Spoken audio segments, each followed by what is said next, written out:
Welcome to VerifAI's podcast series called Intelligent Verification. My name is Sandeep Srinivasan, and I'm the founder of VerifAI. This is the first episode in our podcast series.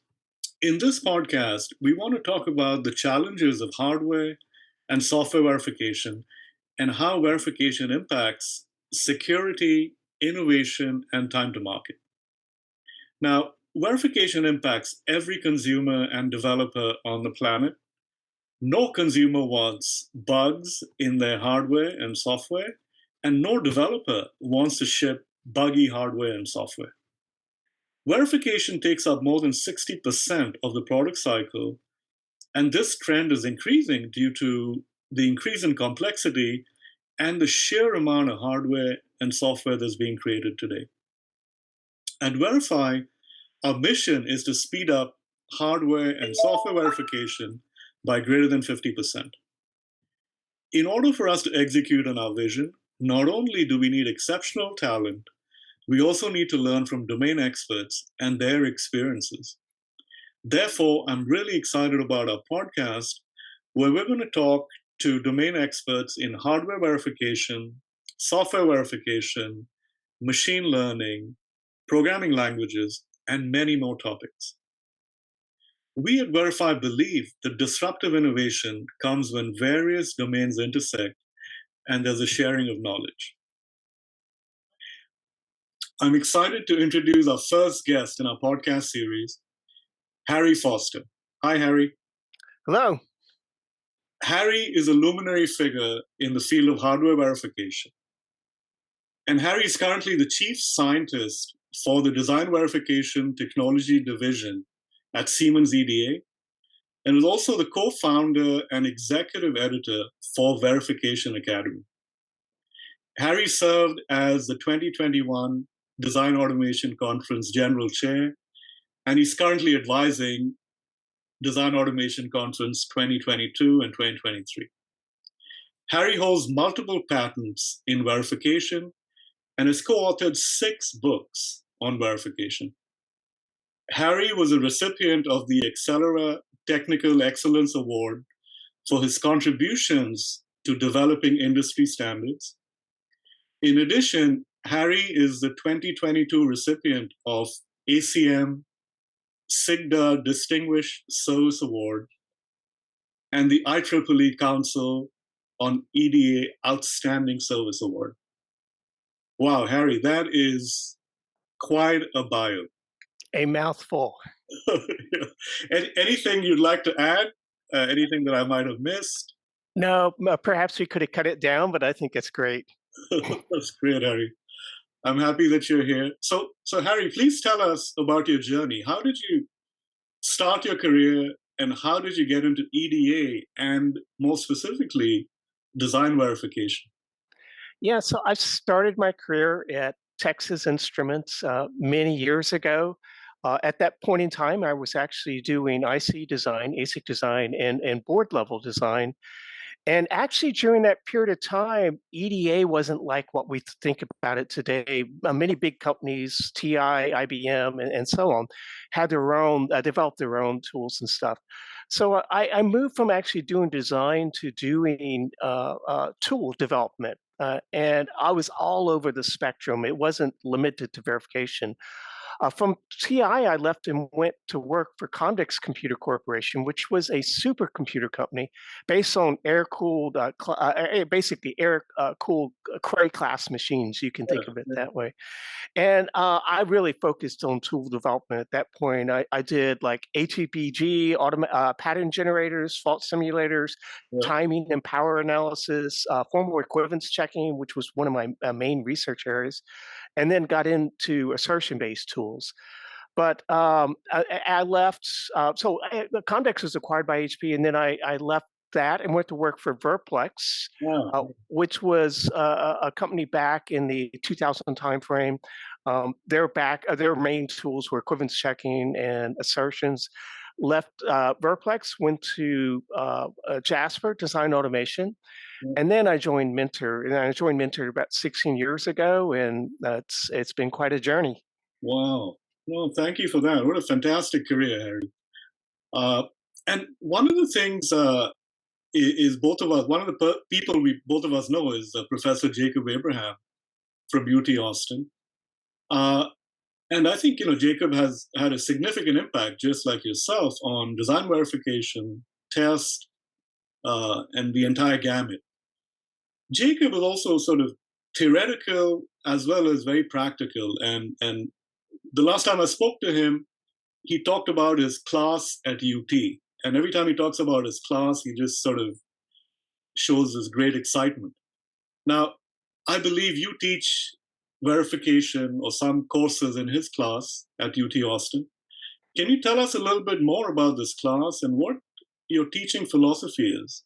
Yeah, it's a unique class in the sense that uh, he's brought together a group of industry experts as well as well-respected researchers for a series of lectures. So it's not just Jacob giving a lecture every week. It's all these invited lectures, and I've been involved with it I think since 2006, so quite some time. Uh, and each expert has their own area that they love to discuss. My passion is assertion-based verification. So I give two lectures, one on assertion-based verification techniques. We then go into system Verilog, the actual constructs and semantics of the language. And then a new course I've actually started picking up recently was SSC verification and validation, which is interesting because there it involves both hardware and software type of interactions. But my philosophy, I think, is in line with Jacob in that, for example, on the assertion-based verification, the first thing I do is introduce temporal logic, which is the mathematics, the foundation behind assertion-based techniques, and then I map system Verilog assertions onto that theory. Now, somebody actually might leave the course and never remember the theory, but Yeah. they will get out of the course and learn how to write assertions because we take practical examples with arbiters and bus interfaces and these type things and teach them how to actually write assertions. So I think really to answer your question, I'm a big believer in both theory and practice, and practice is certainly very important for our industry. That's excellent. Thank you. So it's fair to say when somebody takes this class, he or she is sort of ready for industry. Yes. Yeah, that's fantastic. So a follow-on question to that, Harry, is there was a recent study by Intel which shows that the enrollment for electrical engineering and computer engineering is significantly down as compared to, you know, 10, 15 years ago. Now, the most coveted major currently for young high schoolers to get into is computer science. Right? And even, institutions like large public institutions like UT Austin are offering more and more computer science, machine learning, data science courses in ECE, right? Yes. Now, I want to get your thoughts on this, which is why do you think the enrollment for ECE is down so much? Is it probably due to the hardware community not doing enough to encourage high school students? Is ECE too hard? I'd love your thoughts on this. Well, I know, for example, at DAC, we put in place programs to encourage high school students to actually learn about our industry and get involved. I do think that's a pretty important, to help us solve this particular problem. But there's also another interesting thing going on. You mentioned, for example, that many ECE courses are starting to bring in data sciences as well as computer science and stuff.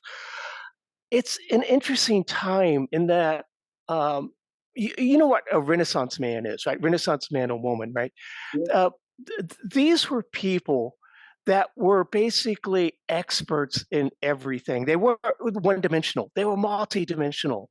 And if you think about the complexity of our designs today, it's no longer one dimensional. You've got to have computer science skills. You have to have these data science skills. It's interesting in that we do need to encourage more and more students, but we need to actually make them realize it's exciting. It's not just one dimensional. There will be many things you'll be exposed to.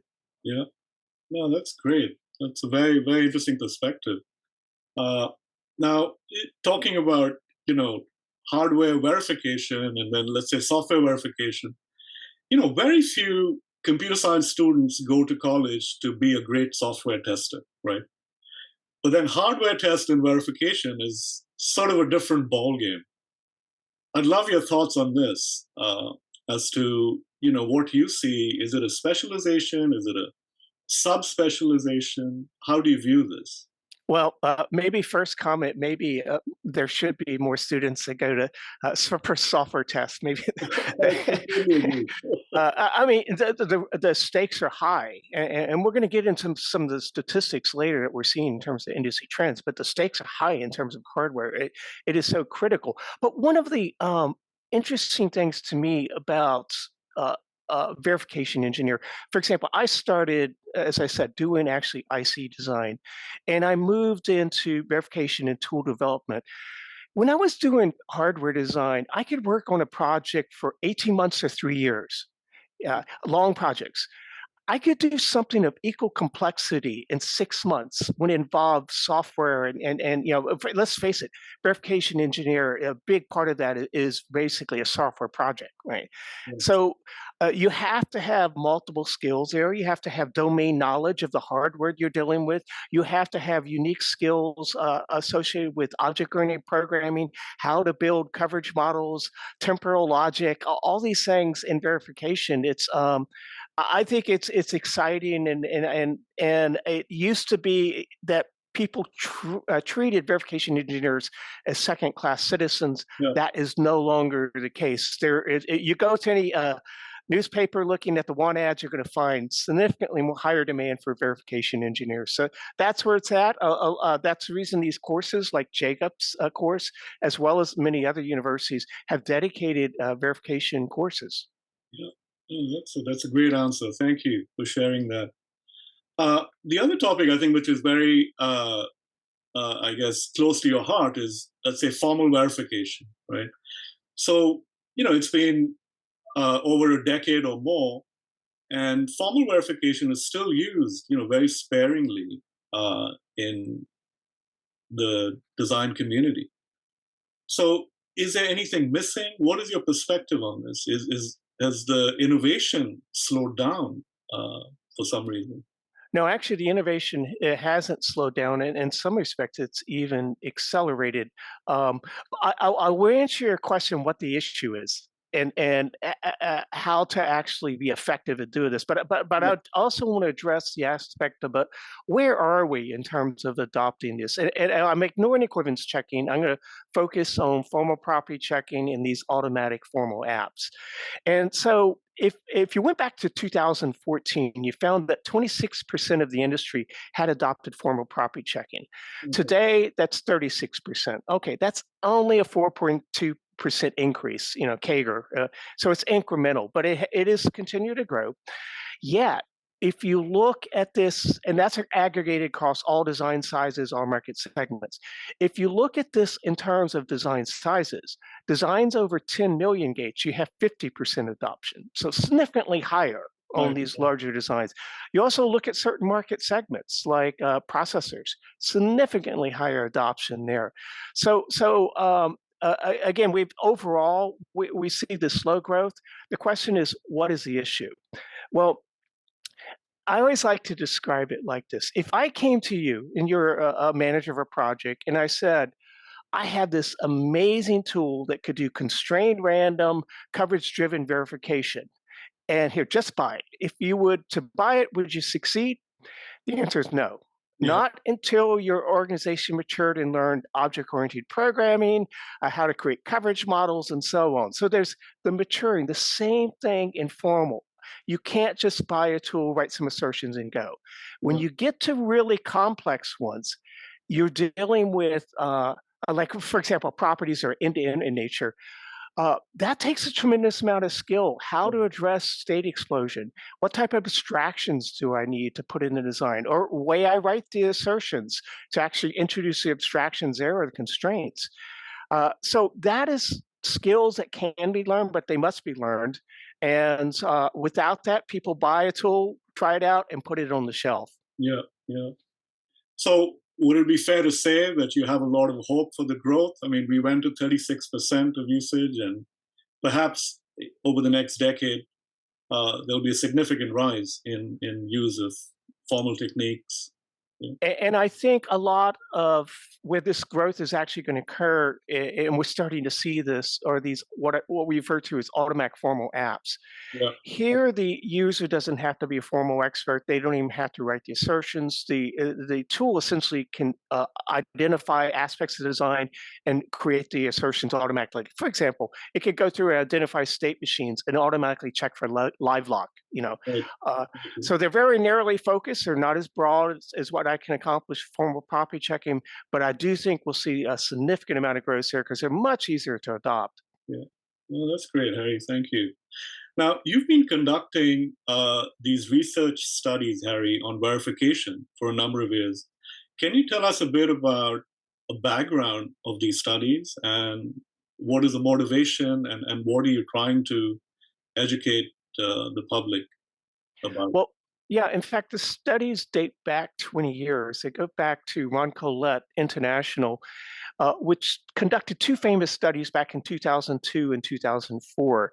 Mhm. They were the first and only industry-focused studies on functional verification, and they were limited to only ASIC. They didn't look at FPGA, and they were only limited to North America. Uh, Unfortunately, after 2004, Colette stopped doing these studies. So a mentor commissioned a new study based on the original Colette study, based on the original questions, so we could show trend analysis. And since 2010, we've been doing these every 2 years through Wilson Research Group. Now, the motivation is obviously to provide insight into where we are in terms of maturity in the industry. Where are the challenges at? So we gather a lot of data like this. It turns out that these studies are well respected and often, quite often, referenced in many research papers that are peer reviewed. We do a lot in the study to ensure that they're not biased. Yeah. And for example, we do not only survey our Siemens customers. This is in a way, kind of a double-blind study, Yeah. in that we know it's across all EDA vendors and so on. So, but anyway, it's been going well, and each year we learn something new. That's great. So what is the makeup of this year's study in terms of topic, geographical participation, types of designs that you studied, market segments? Yeah. Yeah, so we had this year 980 qualified participants. To Mhm. put that in perspective, that's like 4 times larger than the original Colette study in 2004. Okay. Uh, and it's again all over the world. We saw in terms of participation, 26% were from North America, 27% from Europe, 10% from India, 34% from Asia, and 3% from other regions of the world. We did have a decline in India, which is, in my view, somewhat a concern because let's Ah, face it, India's got some of the most mature verification teams in the world. yes. And I monitor this very closely because that can introduce some lumpiness, slight deviations from year to year when you have one region increases and another doesn't.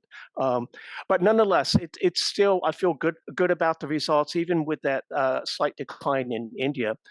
In terms of the targeted implementation, we found that 48% of the participants were working on FPGA projects and 52% on ASICs.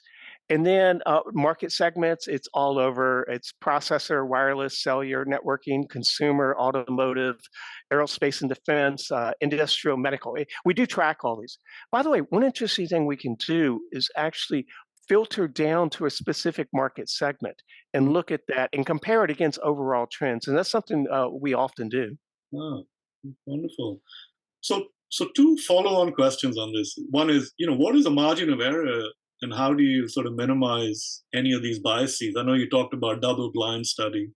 Uh, so a little more clarity on that would be great. Sure, sure. So if you use a 95% confidence interval, this year's margin of error is plus or minus 3.7%. Ah, Now, what that means is a lot of people don't understand what does that really mean.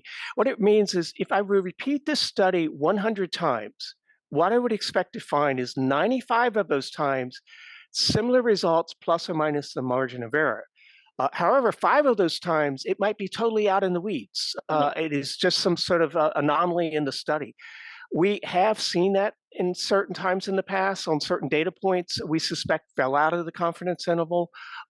There was one case in the last study where we saw this really huge uptick in terms of analog bugs. I suspected it fell out of the confidence interval. It Yeah. turns out it repeated this time, so it's not. Yeah. It's Yeah. so anyway. So these are things we try in terms of trying to minimize biases. Yeah. One of the first things, this is an invitation survey that's done. A unique code is sent out, and then that code can only be used once. You Oh, can't share it with your buddies. You can't take it 10 times with your own personal biases. yeah. So we try to control that aspect. We also, as I say, I monitor regions of the world, and sometimes I will hit them with another request, to participate. We had an issue a couple of years ago in Japan that we discovered was because of the language issue. We were forced to translate into Japanese, and we continue to do that. And then Yeah. we got our numbers up in Japan where they should be.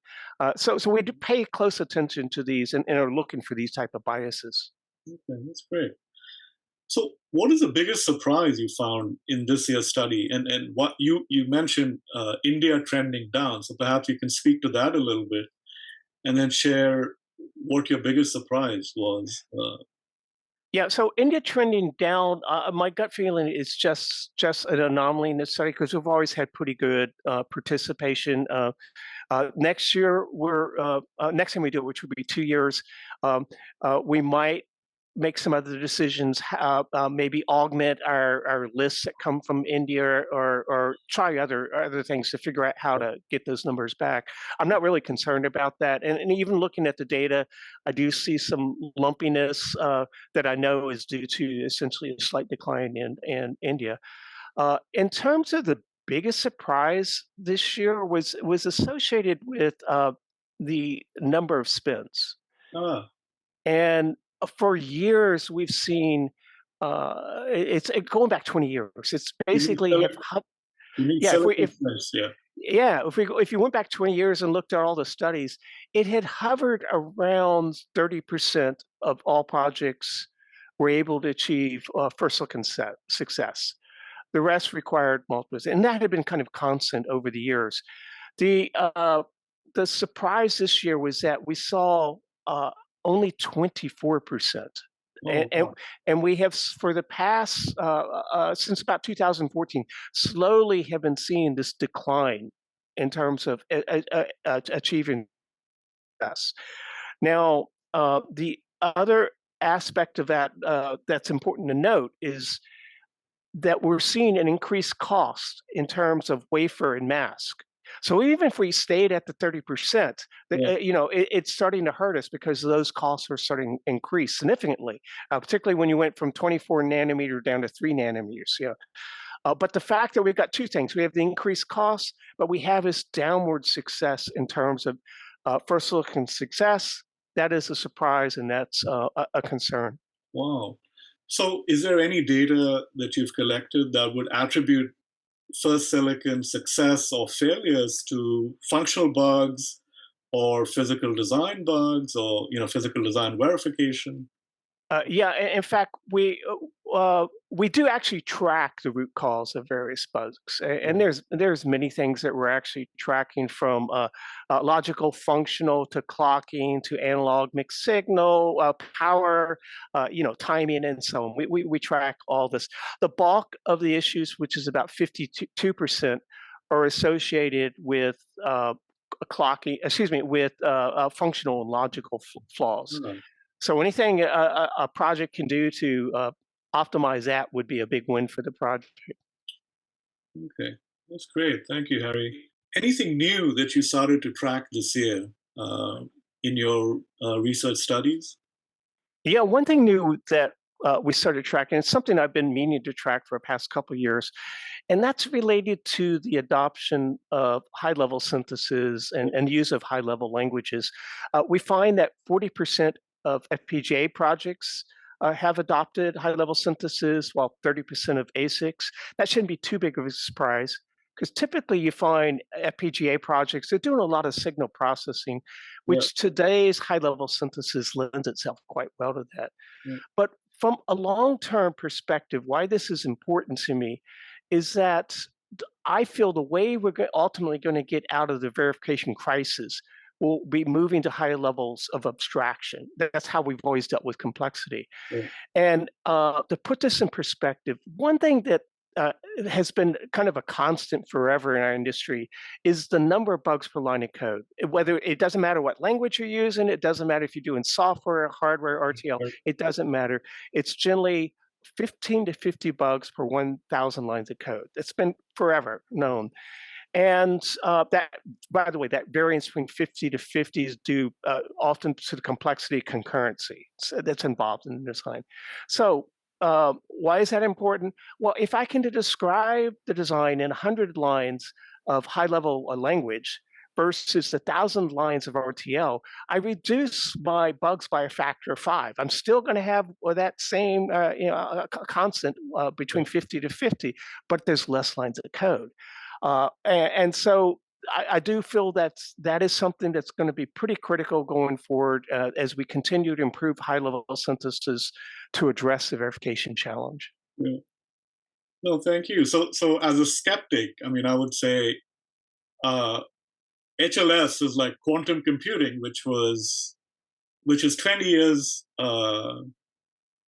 away from us, right? And 20 years ago, it was still 20 years away from us. So But is that but a fair assessment of HLS? Or but the data does suggest it is being adopted. Like I it said, is being adopted. 40% FPGA, 30% ASIC.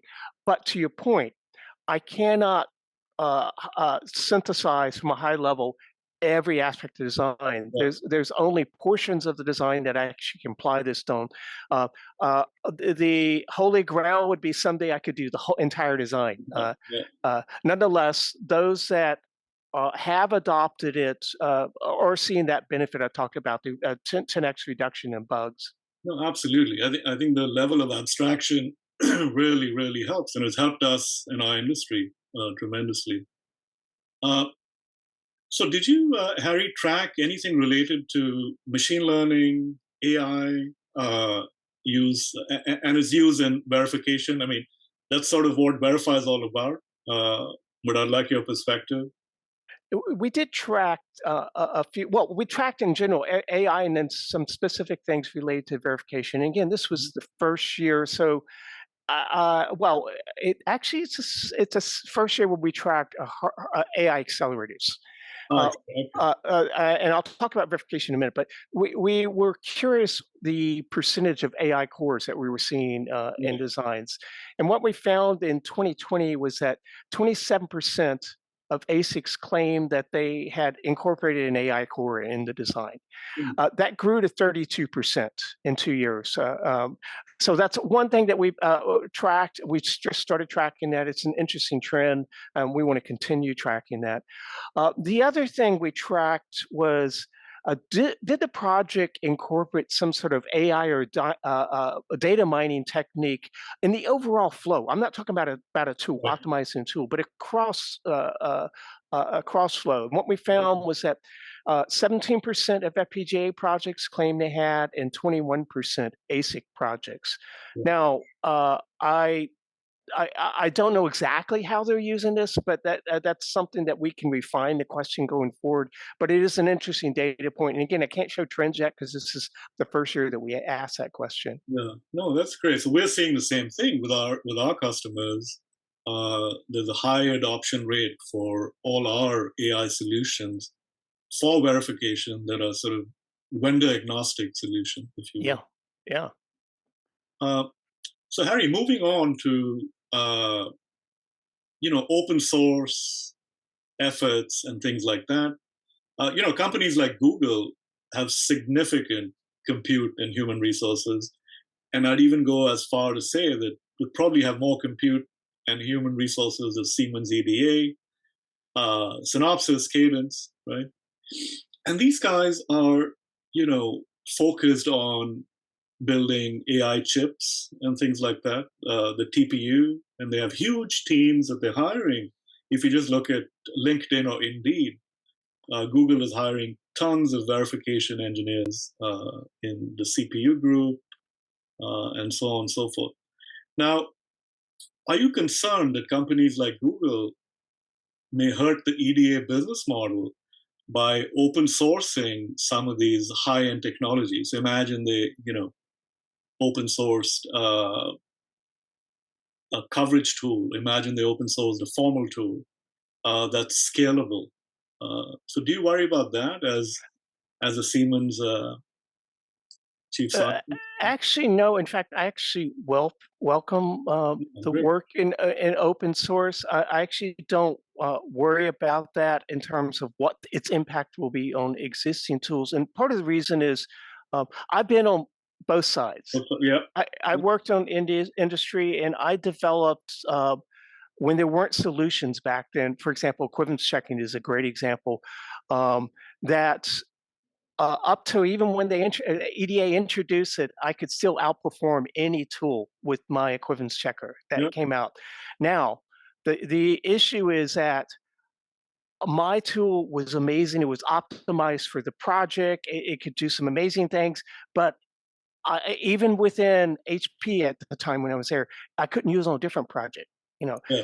that kind of scalability aspect is one of the challenges with open source and even best in class tools in that sense. So I do welcome, but I actually don't really fear that it's going to have a significant impact. I think we need both. Is Yeah. what I'm saying. No, I agree with you. I think it's a very positive impact, and I would hope that the EDA community, especially the large three companies, would become a little more open, if you will, to ideas, software coming from the left field, so to speak. Yeah. Yeah, I mean, some of that has happened over the years, and I think more will happen. For example, as we start integrating more AI across tools, I call Yeah. that AI around versus inside. Yeah. Um, we are going to need much more openness to actually get this thing to work, and so I do think a lot of this will be forced on Yes. EDA comes. Great answer. Thank you. So, Harry, just a sort of more like a philosophical question, but also perhaps a business question and a technical question. What are you optimistic about in the field of design verification? And then what are your concerns in this area? Are we doing enough? Not enough? Um, So let me start with concerns. okay. Uh, do you know who Deming was? Yeah. Edward Deming, Dr. Deming. Yes. Um, so Quality. yeah, so he Deming wrote. Award. Yes. So he wrote a book out of the crisis back in the mid I've heard 1980s, that. and um, he one of his claims in that book is that um, you cannot test yourself into basically quality. You can't test quality into a product. It has to be designed in. Yeah. And I do believe that we will be forced to reevaluate the way we're doing design today to actually improve verification. The problem is that their design happens and then it's pushed out, it's checked in, and then we have this huge backlog of bugs that are occurring. Many of them could have been prevented if somebody had simply run Let, or maybe they ran one of these formal apps. I hate that term shift left, but we do Yeah. need much more of that happening to get to the point where we're not verifying quality into a project that we're designing it into to begin with. So I do think that's going to be critical. What was the other part of your question, though? Because there was two parts. And Yeah. So, what are you optimistic about in the field of design verification? well, I'm optimistic. And basically, what's happening with AI and ML, and the reason I'm optimistic by that, if you look at DAC in terms of research papers that have been submitted, by far the largest growth area, significant growth area. It's been almost like its own Moore's law doubling. Yeah, Um, it has to do with AI and machine learning being incorporated in tools and across tools. So that is exciting. It's something new, and it opens new opportunities. fantastic. So finally, what is your advice for the next generation DV engineer? Simple: be a Renaissance man or woman. Don't be one dimensional. Uh, you know, it's important to pick up skills like Python. It's important to learn about data analytics, AI, ML. Again, you look at it as an opportunity to learn all types of new things, which will be required for as designs get more and more complex. So it's a great time to be in our industry. Yeah, thank you, Harry.